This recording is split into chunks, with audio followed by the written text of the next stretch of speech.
Hello दोस्तों, I am happy to see you again. आज के इस लेसन में हम बात करेंगे two types of stress. Last time हमने बात किया था तीन स्ट्रेस के जो प्रकार हैं, फिजिकल, केमिकल एंड साइकोलॉजिकल। इस बार हम दो नए प्रकार की बात करेंगे, two new types of stress depending on the nature of stress. Stress दो प्रकार के होते हैं उसके नेचर के according. Number one is acute stress and number two is chronic stress. दोस्तों, जो एक्यूट स्ट्रेस है वो सिचुएशनल होता है और वो इवेंट बेस्ड होता है, यानी कि किसी पर्टिकुलर सिचुएशन में आप स्ट्रेस फील करते हैं और फिर वो स्ट्रेस खत्म हो जाता है। किसी पर्टिकुलर इवेंट में आप स्ट्रेस फील करते हैं और फिर वो इवेंट न्यूट्रलाइज कर देता है उसके बाद में स्ट्रेस को। एग्जाम्पल के तौर पे अगर देखें तो आप एग्ज़ाम देने जा रहे हैं, एग्ज़ाम से पहले आपको स्ट्रेस महसूस हो रहा है, एग्ज़ाम आपने फिनिश किया, अब स्ट्रेस नहीं है। आप ओपनिंग बैट्समैन हैं, जो पहले कुछ मिनट आपके अंदर स्ट्रेस है, वो स्ट्रेस आप महसूस कर रहे हैं, फिर आप में स्ट्रेस नहीं है।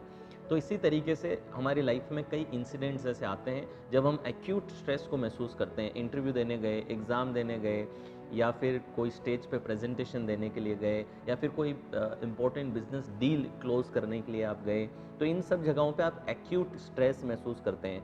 एक्यूट स्ट्रेस इतना डेंजरस नहीं है, क्योंकि वो किसी सिचुएशन पे अराइज होता है, ट्रिगर होता है और फिर वापस बैठ जाता है। तो first kind of stress is acute stress.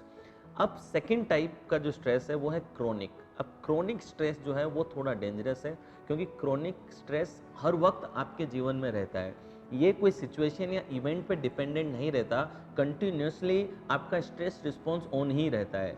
मैंने पिछले कुछ वीडियोस में आपको बताया था कि किस तरीके से एक डिफ़ॉल्ट मोड या फिर सर्वाइवल मोड में जब आप अपने जीवन को जीते हैं तो स्ट्रेस रिस्पॉन्स डिजीज़ क्रिएट करता है। क्रोनिक स्ट्रेस जो है वो एग्जैक्टली डिफ़ॉल्ट मोड में जीना ही है, यानी कि हर रोज़ आप एक सर्वाइवल मोड में या फिर एक डिफ़ॉल्ट मोड में आप जी रहे हो, जहाँ पे आप कंटिन्यूसली फाइट और फ्लाइट मोड के अंदर आपका जीवन चल रहा है, जिसकी वजह से आपके शरीर में बीमारियां उत्पन्न हो सकती हैं। तो जो क्रोनिक स्ट्रेस है वो कंटिन्यूसली आपकी जीवन में रहता है, आपकी लाइफ में रहता है, और इनफैक्ट आपकी एक आदत बन जाती है उस स्ट्रेस के साथ में जीने की। इनफैक्ट आपके ब्रेन को एक आदत सी हो जाती है कि वो उस स्ट्रेस के साथ में जिए। क्रोनिक स्ट्रेस इज़ डेंजरस, और क्रोनिक स्ट्रेस की वजह से बहुत सारी बीमारियां उत्पन्न हो सकती है, और आपकी प्रोडक्टिविटी, आपकी एनर्जी डाउन हो सकती है, और बहुत सारे बिहेवियर में भी चेंजेस आपके आ सकते हैं। तो आज मैं आपको इसको पहचानना सिखाता हूं कि अगर आप क्रोनिक स्ट्रेस से गुजर रहे हैं तो क्या सिम्टम क्रोनिक स्ट्रेस के होते हैं और कहाँ पे ये क्रोनिक स्ट्रेस दिखता है। क्योंकि कई बार ये क्रोनिक स्ट्रेस इतना स्लो होता है कि आपको पता नहीं चलता है कि ये आपके जीवन में है, लेकिन वो बैकग्राउंड में आपकी एनर्जी को ड्रेन करता रहता है। इट इज़ जस्ट लाइक कि आपके मोबाइल में अगर आप बैकग्राउंड में और भी एप्लीकेशंस खोल के रखते हैं, तो suppose right now you are spending time on Facebook, मगर बैकग्राउंड में व्हाट्सएप भी खुला है और यूट्यूब भी खुला है, बाकी सारी ऐप्स भी खुली हैं, तो होगा ये कि सिर्फ फेसबुक ही आपकी एनर्जी को ड्रेन नहीं कर रहा, जो बैकग्राउंड में ऐप्स खुली हैं वो ऐप्स भी आपकी बैटरी भी खा रही हैं और आपके फ़ोन की प्रोसेसिंग पावर को भी स्लो कर रही हैं। सिमिलरली क्रोनिक स्ट्रेस का रोल रहता है, आप एक्टिविटीज़ में इन्वॉल्व हैं लेकिन बैकग्राउंड में सर्वाइवल मोड ऑन है, जिसकी वजह से आपकी बैटरी ड्रेन होगी, आपकी एनर्जी गिरती जाएगी। इसी वजह से मुझे बहुत से लोग कहते हैं कि सर जब मैं सुबह उठता हूँ तो मेरी आंखों में जलन होती है और मेरे में थकान होती है। सोने के बाद भी लोगों में थकान है, दिन भर थकान रहती है, एनर्जी बहुत ज़्यादा डाउन रहती है। ये सब सिम्टम्स लोगों के अंदर आते हैं। तो आज हम सिस्टमेटिकली देखते हैं कि क्रोनिक स्ट्रेस के सिम्टम्स क्या हैं और आपको कैसे पता चले कि क्रोनिक स्ट्रेस जो कि जानलेवा भी हो सकता है वो आपकी लाइफ में क्या काम करता है और कैसे वो नज़र आता है। सबसे पहली चीज़, क्रोनिक स्ट्रेस नज़र आता है आपकी बॉडी में। क्रोनिक स्ट्रेस से आप अगर गुजर रहे हैं तो आपको सबसे पहले वो बॉडी में दिखना शुरू हो जाएगा। बॉडी में भी सबसे पहले वो दिखता है नेक पे। स्ट्रेस आपकी बॉडी में, क्रोनिक स्ट्रेस आपकी बॉडी में आपकी नेक पे नज़र आने लगता है, यानी कि अननेसेसरी या फिर बिना किसी रीज़न के, बिना किसी फिजिकल चोट के आपको अपनी गर्दन में दर्द रहना शुरू होता है। तो जो भी लोग क्रोनिक स्ट्रेस में हैं, आप देखेंगे कि उनकी गर्दन पे बहुत ज़्यादा पेन रहता है, विदाउट एनी रीज़न उनकी गर्दन में बार बार पेन आने लगता है। गर्दन में पेन कभी कभी आपका पोस्चर खराब हो उससे भी होता है, लेकिन ज़्यादातर स्ट्रेसफुल सिचुएशन में रहने की वजह से या क्रोनिक स्ट्रेस की वजह से आपकी नेक में ये स्ट्रेस दिखने लगता है। फिर आपके शोल्डर्स में भी आ जाता है। कभी कभी लोगों के शोल्डर्स में जकड़न आ जाती है, एक रिजिडिटी सी रहती है शोल्डर्स के अंदर। तो स्ट्रेस जो है आपके शोल्डर्स में, अगर आप तनाव महसूस कर रहे हैं, टेंशन महसूस कर रहे हैं, इसका मतलब है कि आप क्रोनिक स्ट्रेस से गुजर रहे हैं, ऐसा हो सकता है। It is high time that you should consult your doctor. Shoulders में दिख सकता है, नेक में दिख सकता है, कई बार चेस्ट एरिया में भी दिखता है। आपका जो स्ट्रेस है वो चेस्ट में जकड़न सी आपको रहती है, या फिर लोअर बैक में दिखता है। बहुत से लोगों को मैंने देखा है कि लोअर बैक में, स्पेशली टेल बोन में उनको पेन रहता है, जबकि फिजिकली ना उनका एक्सीडेंट हुआ है, ना उनको चोट लगी है, इसके बावजूद उनके लोअर बैक में कंटिन्यूसली पेन चलता रहता है। कभी घुटनों में, जॉइंट्स में भी पेन आता है। तो ये कुछ एरियाज़ हैं, वुल्नरेबल एरियाज़ हैं, जहाँ पे क्रोनिक स्ट्रेस से आप गुजर रहे हैं। तो इन जगहों पे आपको क्रोनिक स्ट्रेस दिखेगा। मैं फिर आपको रिमाइंड कराता हूँ, या तो आपको अपनी नेक पे दिखेगा या आपके शोल्डर्स पे दिखेगा। और आपने देखा होगा कि रोज़मर्रा की ज़िंदगी में हम कई बार बात भी करते हैं कि पूरे परिवार का बोझ मेरे कंधों पे आ गया है। ये क्या बात हो रही है? देखिए, पूरे परिवार का बोझ मेरे कंधों पे आ गया है, यानी कि स्ट्रेस कहाँ जा रहा है? कंधों पे जा रहा है। जिम्मेदारी कहाँ आती है? मेरे कंधों पे जिम्मेदारी है, यानी जिम्मेदारी का बोझ कंधों पे है। यानी कि आपके शोल्डर्स हैं जो कि पूरे स्ट्रेस को ले रहे हैं। आपके शोल्डर्स को अगर रिलैक्स करा दिया तो आप देखेंगे कि स्ट्रेस लेवल डाउन हो जाएगा। मैं अपने कई कई क्लाइंट्स के साथ में 1-to-1 काउंसलिंग सेशंस में ये करता हूँ, जहाँ पे सिर्फ उनके शोल्डर्स को रिलैक्स कराने से उनको एक अमेजिंग फीलिंग आती है और स्ट्रेस लेवल ड्रास्टिकली उनकी लाइफ में रिड्यूस होने लगता है। तो स्ट्रेस कहाँ पे दिखेगा? आपकी बॉडी में दिखेगा, कंधों पे दिखेगा, नेक पे दिखेगा, और आपकी बोन पे दिखेगा, स्पेशली आपकी लोअर बोन पे, आपके घुटनों पे, जॉइंट्स पे दिखेगा। और कई बार आपकी स्किन पे भी स्ट्रेस आने लगता है, आपकी स्किन का ग्लो जाने लगता है, आप डल होने लगते हो, आपकी जो स्किन है वो बहुत ज़्यादा ढीली पड़ने लगती है। इस प्रकार की चीज़ें भी स्ट्रेस की वजह से होती हैं। एजिंग प्रोसेस आने लगता है, डार्क सर्कल बनने लगते हैं। ये बहुत सारे फिजिकल सिम्टम हैं, बॉडी पे स्ट्रेस दिखता है, क्रोनिक स्ट्रेस। अब क्रोनिक स्ट्रेस सेकंड दिखता है आपके इमोशंस में, या फिर आपके माइंड में दिखता है, आपके इमोशंस में दिखता है। अगर आप क्रोनिक स्ट्रेस से गुजर रहे हैं तो आप देखेंगे कि आपको मूड स्विंग्स बहुत ज़्यादा आ रहे हैं, बार बार आपका मूड चेंज हो रहा है। कभी आप थोड़ी देर के लिए खुश महसूस कर रहे हैं, फिर तुरंत आप गुस्सा हो जा रहे हैं, कभी आप लोनली महसूस कर रहे हैं। तो आपके मूड स्विंग्स आने लगते हैं, छोटी छोटी बातों पे आपको गुस्सा आने लगता है, आपका ईगो बहुत फ्रेजाइल हो जाता है, आप इजीली किसी भी चीज़ को पर्सनल ले लेते हैं और आप गुस्सा करते हैं या फिर बेकार फील करने लगते हैं। जेलेसी इजीली आ जाती है, एनवियस होना फटाफट आ जाता है। और इस प्रकार के स्टेट्स, जो नेगेटिव स्टेट्स हैं, ये आप बार बार गेन करते हैं। सेल्फ क्रिटिसिज्म कंटिन्यूसली चालू रहता है, जहाँ पे सेल्फ सैबोटेजिंग बिहेवियर आप अपने अंदर ले आते हैं, जहाँ आप अपने आप को ही नेगेटिव बोल रहे हैं कि I am not worth it, I am a loser, I don't have talent, I don't have skill, nobody loves me, nobody supports me. इस प्रकार की चीज़ें, I don't have resources, I can not complete this task, I will be a failure. इस प्रकार के internal dialogues आपके अंदर शुरू हो जाते हैं। तो क्रोनिक स्ट्रेस आपको मूड स्विंग्स में दिखेगा, आपकी इमोशनल इम्बैलेंस में दिखेगा, और सेल्फ क्रिटिसिज्म में आपको दिखेगा। तो फर्स्ट आपकी बॉडी में दिखता है, सेकंड आपके इमोशंस में दिखने लगता है, सेल्फ डाउट बहुत ज़्यादा आता है, सेल्फ क्रिटिसिज्म बहुत ज़्यादा रहता है, नेगेटिव थिंकिंग बहुत ज़्यादा रहती है, ओवर थिंकिंग बहुत ज़्यादा आने लगती है, और मूड स्विंग्स होने लगती हैं, गुस्सा इजीली आता है, जेलस आप इजीली हो जाते हो, ईगो बहुत फ्रेजाइल हो जाता है। ये सारी चीज़ें आपके अंदर होने लगती हैं जब आपके इमोशंस में क्रोनिक स्ट्रेस रिफ्लेक्ट होता है। तो तीसरा एरिया है आपके बिहेवियर में। जब आप बहुत लंबे समय तक स्ट्रेस में जी रहे हो तो अब आपके बिहेवियर में भी वो स्ट्रेस आने लगता है, दिखने लगता है।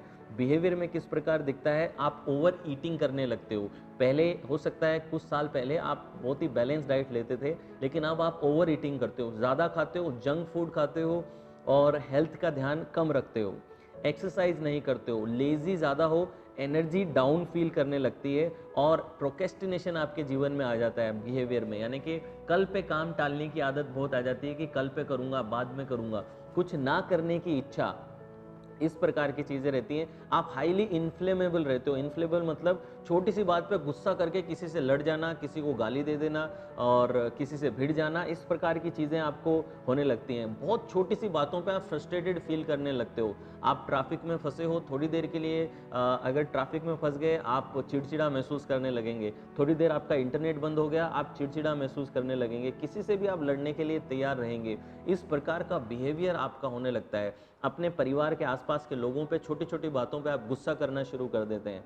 तो ये सडनली आपके बिहेवियर में दिखने लगता है। अगर आप क्रोनिक स्ट्रेस से गुजर रहे हैं तो क्या होगा, छोटी छोटी बातों पे आप लोगों से लड़ जाएंगे, गुस्सा कर जाएंगे, आप एक्सरसाइज नहीं करेंगे, अच्छी आदतें खत्म करने लगेंगे, ओवर ईटिंग आप में आने लगेगी, रात को लेट तक जागना, सुबह टाइम पे ना उठ पाना, सुबह उठते ही रिफ्रेश फील ना करके एक लो एनर्जी में फील करना, प्रोडक्टिविटी डाउन जाना, अननेसेसरी प्रोकेस्टिनेट करना, टास्क को कल पे टालना, बाद में टालना, डिसीजन ना ले पाना, कंफ्यूज्ड रहना, मेमोरी थोड़ी वीक रहना, याद नहीं रह पाना, क्लैरिटी की कमी, ब्रेन फॉग, ओवरवेल्म, हमेशा ऐसा लगना है कि इंफॉर्मेशन ओवरलोड आपके ऊपर हो रहा है, जिसकी वजह से बार बार एक एंजाइटी का बिहेवियर भी आपके अंदर आने लगता है। तो दोस्तों, दो प्रकार के स्ट्रेस हुए, एक्यूट स्ट्रेस और क्रोनिक स्ट्रेस। एक्यूट स्ट्रेस वो जो इवेंट बेस्ड है, सिचुएशन बेस्ड है, जो किसी पर्टिकुलर सिचुएशन में आपको आता है, लेकिन जो क्रोनिक है वो ज़्यादा डेंजरस है। क्रोनिक कंटिन्यूसली आपकी लाइफ में रहता है और क्रोनिक स्ट्रेस की वजह से आपकी बॉडी पे इम्पैक्ट आता है, देन आपके इमोशंस, मूड पे इम्पैक्ट आता है, एंड देन आपके बिहेवियर में भी वो दिखने लगता है। तो आज ये अवेयरनेस जब आपको मिल गई है, तो आज के बाद अपने बिहेवियर में एक चेंज आप ज़रूर लाएं कि जब आप बाहर कहीं जा रहे हैं और कोई आपसे झगड़ता हुआ नज़र आए या फिर कोई आप पे गुस्सा करता हुआ नज़र आए, तो उस इंसान को फिर से गुस्सा करने की आपको ज़रूरत नहीं है।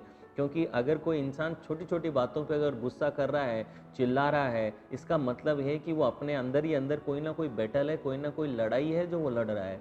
और ऐसे समय में उसको आपके गुस्से की ज़रूरत नहीं है, आपके काइंडनेस की ज़रूरत है, आपके ग्रेटिट्यूड की ज़रूरत है और आपके लव की ज़रूरत है। लेकिन ज़्यादातर हम लोग क्या करते हैं, हम गाली का जवाब गाली से देने की कोशिश करते हैं, गुस्से का जवाब गुस्से से देने की कोशिश करते हैं। यू नेवर नो कि जिस इंसान से आप गाली गलौज कर रहे हो या झगड़ा कर रहे हो, वो इंसान किस बैटल से गुजर रहा है, किस स्ट्रेस से गुजर रहा है, हमें वो नहीं पता है। तो इस वजह से आज ये जानकारी जब आपको मिली है, तो आप इस चीज़ का ख्याल रखेंगे कि कोई इंसान आपके आसपास अगर इन सिम्टम्स को एक्सप्रेस कर रहा है, आपको अगर ये सिम्टम्स दिख रहे हैं, तो आप मेक श्योर करेंगे कि आप उसकी हेल्प करें। ओके, एज अ फ्रेंड उसकी मदद करने की कोशिश करें। You show kindness, gratitude and love. Anger दिखाने के बजाय आपका लव दिखाने की ज़रूरत है। दोस्तों, जब हम स्ट्रेस में रहते हैं या फिर जब हम गुस्से में होते हैं, तो हर एक स्टेट को मैनेज करने के लिए बहुत ट्रिमेंडस अमाउंट ऑफ एनर्जी चाहिए होता है। अगर मैं आपसे बोलूं कि 20 मिनट लगातार गुस्से में रह के देखो, आप नहीं रह पाएंगे 20 मिनट लगातार, क्योंकि 20 मिनट तक गुस्से की स्टेट को बरकरार रखने में बहुत सारा एनर्जी चाहिए और उतना एनर्जी आपके सिस्टम में नहीं है।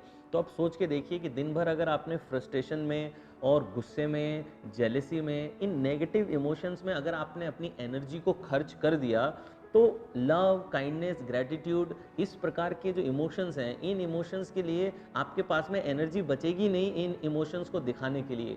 इसी वजह से जो लोग क्रोनिक स्ट्रेस में हैं, वो ग्रेटिट्यूड, लव, काइंडनेस जैसी फीलिंग्स को ला ही नहीं पाते, क्योंकि मोस्टली उनकी एनर्जी खत्म हो जाती है गुस्से की स्टेट में रहने में, फ्रस्ट्रेशन में, सेल्फ क्रिटिसिज्म में, ब्रेन फॉग, ओवरवेल्म, बर्नआउट में उनकी एनर्जी चली जाती है, जिसकी वजह से वो लव, ग्रेटिट्यूड और काइंडनेस जैसे इमोशंस को एक्सप्रेस ही नहीं कर पाते।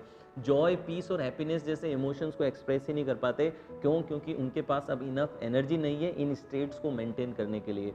आज जब आपको ये अवेयरनेस मिली है, तो मेक श्योर कीजिए कि आप अपने अंदर तो बदलाव लाएंगे ही लाएंगे, लेकिन आप जब अपने आसपास ये सिम्टम्स देखेंगे, तो ऐसे लोगों से गुस्से से ट्रीट करने के बजाय आपकी काइंडनेस की उनको ज़रूरत है, आपके लव की उनको ज़रूरत है, उस चीज़ पे आप वर्कआउट करेंगे।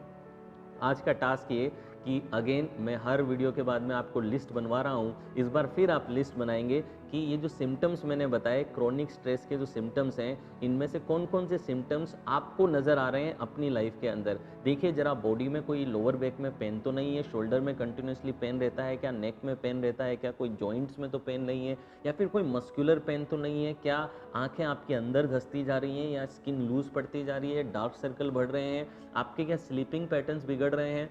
आप नोटिस कीजिए आपकी बॉडी में कहीं तो ये क्रोनिक स्ट्रेस के सिम्टम्स आपको नहीं आ रहे। उसको आप नोटिस करेंगे और लिख लेंगे कि कहाँ कहाँ पे मुझे क्रॉनिक स्ट्रेस मेरी बॉडी में आ रहा है। सेकंड, आप इमोशंस में देखिए कि आपको गुस्सा ज़्यादा आ रहा है या आपके मूड स्विंग्स आपको बहुत ज़्यादा रहते हैं, उनको भी आप नोट डाउन कर लीजिए। फिर बिहेवियर में देखिए कि आप लड़ रहे हैं, झगड़ रहे हैं, फ्रस्ट्रेटेड में हैं, या आप प्रोक्रेस्टिनेट कर रहे हैं चीज़ों को, या आप सेल्फ सैबोटेजिंग बिहेवियर कर रहे हैं, ओवर ईटिंग कर रहे हैं। इनको नोटिस कीजिए कि बिहेवियर में कहाँ है, इमोशंस में कहाँ है और बॉडी में कहाँ है। बस लिस्ट बना लेना है, करना और कुछ नहीं है, और लिस्ट बना लेना है। और अब अगले वीडियो से मैं आपके साथ में टेक्निक शेयर शुरू करूँगा कि स्ट्रेस को एलिमिनेट करने के क्या टेक्निक्स हैं। बहुत ही अमेजिंग ब्रीदिंग एक्सरसाइजेज होंगे, मेडिटेशंस होंगे, एंड गाइडेड मेडिटेशंस मैं आपको कराऊंगा जिसमें मेरी आवाज़ को आपको फॉलो करना है। और आप देखेंगे कि तुरंत उसी समय इंस्टेंटली आपके शरीर में से स्ट्रेस रिलीज होता हुआ आपको महसूस होगा। मैं अब आपसे मिलूंगा अगली क्लास में। Till then take care.